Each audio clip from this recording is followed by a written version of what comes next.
Hola, soy Daniel Rico de la Universidad Autónoma de Barcelona y yo os voy a hablar de un conjunto de inscripciones versificadas o de versos de naturaleza epigráfica que aparecen todos reunidos en este dibujo extraordinario que seguramente muchos conocéis, que es el famoso plano de San Galo. San Galo es una abadía benedictina en Suiza, y el dibujo es un dibujo arquitectónico de hace el año 830 después de Cristo, es por tanto de época carolingia. Se trata de lo que representa es un monasterio ideal, es decir, ideal en el sentido de cabal, completo, con todos los recursos e infraestructuras necesarias para que los monjes retirados en comunidad puedan llevar pues su vida de oración y de trabajo, el ora et labora, que es el lema, la máxima de la regla benedictina. En esta reproducción coloreada del dibujo que os pongo a la derecha, os la pongo básicamente para que os hagáis una idea, a vuelo de pájaro, rápida, de cómo está concebido el monasterio, ¿no? Es un monasterio clásico. La iglesia en el centro, con su claustro principal, con las oficinas más importantes, el dormitorio, el refectorio, el escritorio, y en torno a este núcleo central una serie de oficinas satélite, que son oficinas de servicio. En marrón, pues granjas, básicamente, granjas de patos, de pollos, de cabras, de ovejas, de vacas, y algunos talleres de artesanos, y la panadería, la lavandería, un servicio de lavandería, etcétera.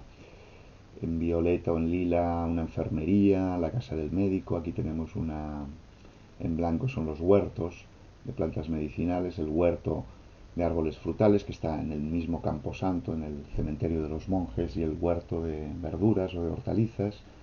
En verde, zonas educativas, esto es la escuela de los novicios y esto es la escuela de los nobles. Y en rosa, en la parte occidental del edificio y del conjunto, que es la que da al exterior del monasterio, esta es la vía de salida o de entrada al monasterio, pues las hospederías. Esto es la hospedería para la gente de alta alcurnia, nobles y tal, y esto es la hospedería de pobres y de peregrinos. Bien, un monasterio ideal. Este documento, que este dibujo, como dibujo arquitectónico es excepcional, es un unicum. Hay que tener en cuenta que en la Edad Media hasta el siglo XIII el dibujo arquitectónico no se utilizará, y estamos a principios del siglo IX, por tanto de ahí su fama, es un caso excepcional. También es un documento extraordinario desde el punto de vista textual, ¿no? Porque está lleno de anotaciones, concretamente hay 133 anotaciones, que nos definen cada parte, cada elemento del edificio, la identifican, ¿no? Es un dibujo, como toda planimetría, muy abstracto, y sin esas anotaciones, pues la mitad de las cosas representadas no sabríamos qué son. De modo que tiene un interés léxico, como fuente documental también es un documento muy valioso. Pero es que además, por si fuese poco, eh, tiene el plano tiene una tercera dimensión, y es su dimensión literaria. Es un monumento literario, como escribió una vez Walter Berschin, un filólogo alemán, porque de estas 133 anotaciones, hasta 41 son textos versificados. Versificados, textos métricos, versificados a la manera clásica, textos cuantitativos, es decir, concretamente hay 36 hexámetros, aquí tenéis la lista de los 41, 36 hexámetros sueltos, y luego hay 5 dísticos elegíacos, es decir, una combinación de hexámetro y pentámetro. De modo que tenemos también un monumento literario. Estos versos, como decía al principio, son versos epigráficos, es decir, de estilo, de naturaleza epigráfica. Esto lo vemos en muchos aspectos, rasgos de estos versos que son comunes a todos ellos. En este dibujo, esto es un facsímil del plano, que os lo pongo porque se ve todo más nítido. Si nos fijamos en los versos que se ven enseguida, porque ocupan todos ellos un lugar muy prominente, por ejemplo, aquí abajo son estas líneas, ¿no?, en la parte superior de cada uno de estos edificios que son granjas, ¿no? O esto de aquí, que es el de la escuela de los peregrinos y tal. Su ubicación es una ubicación ya epigráfica, en el sentido de que la mayor parte de los textos están colocados en la pared, en paralelo a la pared donde se abre la puerta. Estas dos rayitas son las puertas de acceso a cada uno de los edificios. De modo que el autor del plano y de los versos los ha colocado en el lugar que les correspondería si estos versos estuviesen epigrafiados en la realidad materialmente, no en los muros de los edificios designados. Es de todo sabido que una inscripción que presenta un edificio, lo normal, lo común, es que se coloque en la puerta del edificio, la entrada del edificio designado. Conservamos muy poca epigrafía in situ de época carolingia, pero afortunadamente todavía nos ha llegado a nuestros días pues la lápida que presenta como si se tratase de una ciudad, Civitate Mistam, una ciudad de Dios anclada en la tierra, el monasterio de Corvi, y lo hace desde la puerta, desde el pórtico, el Vesberg, el macizo occidental de acceso al monasterio. En el plano hay algunos edificios de planta centralizada, circulares, como estos dos que os marco aquí, que es la granja de pollos uno y la granja de patos la otra. Y si os fijáis, aquí los versos se han colocado en el interior del edificio, en círculo, siguiendo el perímetro interior del edificio. Lo más interesante es que se colocan, si leemos este, pulorum hic cura et perpes nutritio constat, aquí es donde se cuida a los pollos y se les alimenta continuamente. Pulorum, el texto empieza en la puerta de acceso, en la entrada al edificio, y termina justo ahí. Y lo mismo en el otro, en el de los patos, anseribus, tal, hasta que se cierra en la puerta misma. Bueno, de nuevo esto es un eco de la realidad epigráfica del mundo carolingio, cuando las pocas inscripciones que conservamos, pero tenemos muchas documentadas en el interior de edificios de planta centralizada, evidentemente es en edificios de lujo, lujosísimos, como la capilla, famosa capilla de Carlomagno en Aquisgrán, que es lo que tenéis en imagen. Pero el verso se coloca ahí, como en el plano de San Gál, es decir, en círculo, en el perímetro, recorriendo el perímetro de la base de la cúpula, y empezándose y terminándose la lectura en el lugar en el que nos encontramos, desde el que está tomada aquí la fotografía, que es la puerta de acceso al edificio, ¿no? Luego algunos versos lo que hacen no es informarnos sobre edificios, sino sobre determinados muebles, elementos mobiliares del plano. Por ejemplo, en el Camposanto, en el cementerio de los monjes, aquí tenemos un dístico elegíaco que está decorando, ornamentando o describiendo el crucero que presidía el cementerio. El hexámetro arriba, el pentámetro abajo, y si os fijáis en la compaginación, la disposición de la inscripción en torno a los brazos de la cruz, calca los ejemplos reales de inscripciones de cruz que conservamos de la misma época aproximadamente, de la Alta Edad Media, ¿no? Tenemos muchos ejemplos en el mundo prerrománico asturiano, las famosas cruces de Oviedo. Luego, estilísticamente, los textos también están concebidos como epígrafes, son textos epigráficos, son textos muy concisos, un rasgo característico de la literatura epigráfica, dicen muchas cosas en una sola línea, con muy pocas palabras, y abundan en todos ellos los deícticos, los pronombres demostrativos, inc, aec, que como sabéis son también comunes en la epigrafía señalética, la epigrafía que señala, que llama la atención sobre un objeto, sobre una cosa determinada, mediante un demostrativo. Luego el metro, la métrica también, es decir, hay hexámetros y dísticos elegíacos. Aquí os pongo dos ejemplos más. El hexámetro que decora el altar de la Santa Cruz en el centro de la iglesia, y un dístico elegíaco pensado para informar de lo que, colocado en la puerta, en la vía de acceso al monasterio. Bien, el hexámetro y el dístico elegíaco son los dos tipos de metros más característicos, más comunes con diferencia, de la epigrafía poética de la Edad Media. Y luego también algunos de los temas, de los motivos, de los tópicos de los que hablan estas inscripciones son muy comunes, muy frecuentes en la epigrafía medieval. Retomando este ejemplo último que os ponía, el de la puerta de acceso, si leemos la traducción, dice así, el dístico dice: esta vía de la iglesia está abierta a todas las gentes para que lleven sus oraciones y regresen con el espíritu alegre. Estos dos versos reúnen tres temas, tres motivos que son característicos de la epigrafía liminar o de portada de edificio religioso, de edificio sagrado en la Edad Media. Nos dicen que esta iglesia está abierta a todos, la casa de Dios está abierta a todas las gentes, es un tópico ya, que es una casa de oración, otro motivo muy común en la epigrafía liminar, y que es una casa de transformación espiritual, donde te vas a transformar espiritualmente, ¿no? Entrarás triste y saldrás de ella alegre. es otro motivo muy característico. Aquí os pongo un ejemplo entre los muchos que os podría poner de época visigoda, de Eugenio de Toledo, una inscripción pensada para una iglesia toledana. De modo que tenemos una colección de epigrafía poética o de versos epigráficos.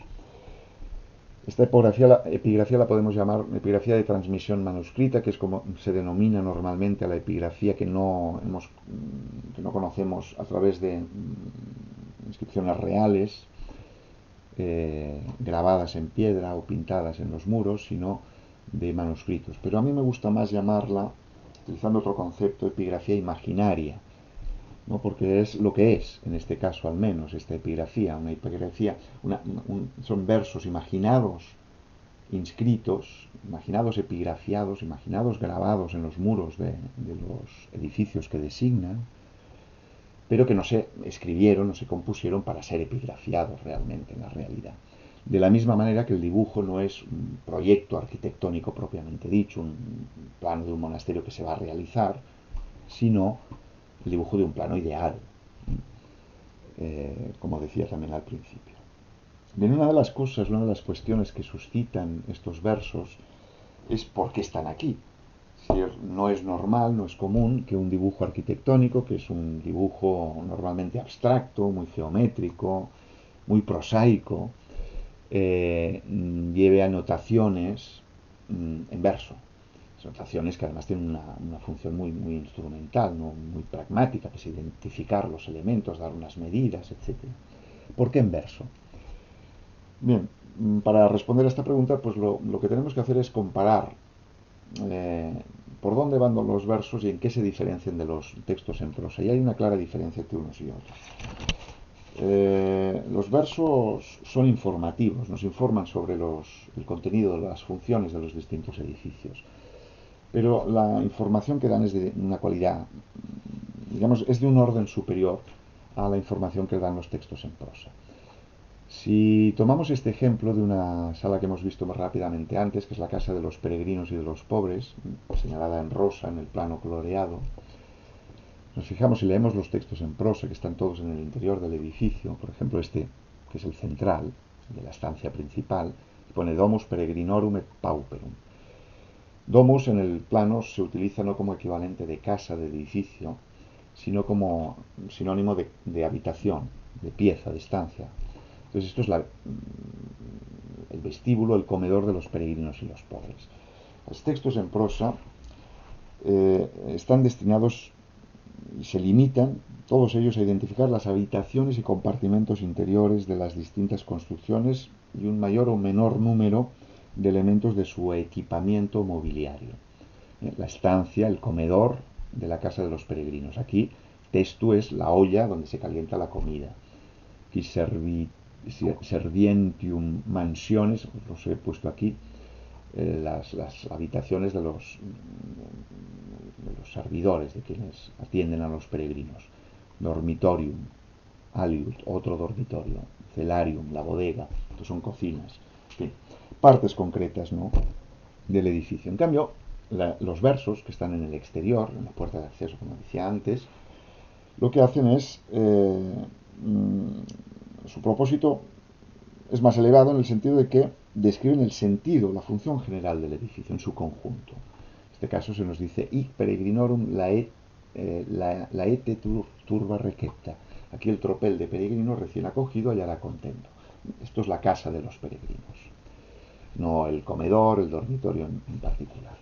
En ahí ya hay una diferencia clara de categoría, ¿no? Hay una diferencia jerárquica, un reparto jerárquico de atribuciones entre los textos en prosa y los textos en verso. Pero la cosa va más allá. La función de los versos en el plano no se restringe en modo alguno al valor informativo. Los textos en prosa informan, simplemente. Los textos en verso ofrecen un tipo de información, si queremos, de un orden cualitativamente superior. Y esto se ve muy bien en los textos, en los versos de contenido o de sentido dogmático o alegórico, que son los menos en el plano, son 6 o 7, que son los que se concentran en la iglesia, como el de la cruz que os señalaba antes o el de la puerta de acceso.